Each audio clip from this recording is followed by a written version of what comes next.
Živijo, danes vam bom pa pokazala, kako se lahko stvari tudi reciklira. Jaz zelo rada, ko mi stekleničke zmanjka, sploh če je to kakšna čustvena mešanica, izrabim še zadnjo kapljico, ki se noter pretaka.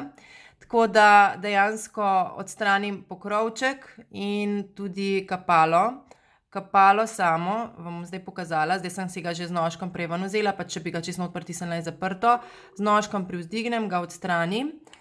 Potem vseeno stvar rada malo jačam, ker ko mi je zmanjka balansa, ki je čudovit v bistvu za občutek prizemljitve in vsebuje kokosovo olje, torej je žerečen, potem vsebuje smreko, vsebuje howood, kar pomeni ponovadi rožni les, potem kadilo, frankincense, modri vratič, to je maroška kamilica, blutenzi, potem modro kamilico in osmant. Dejansko rada še malo ojačam, tako da bom sedaj noter nakapala vse in še enih 5 kapljic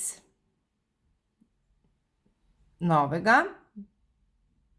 Takole, 4, 5. Potem notri nalijem čisto preprosto destilirano vodo.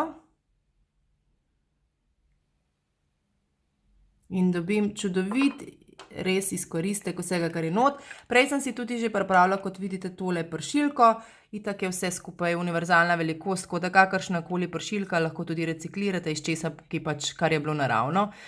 In dejansko pač pred uporabo pretresem in pošpricam. Lahko si tudi razkužim s tem roke, lahko si osvežim prostor, lahko si osvežim avtomobil.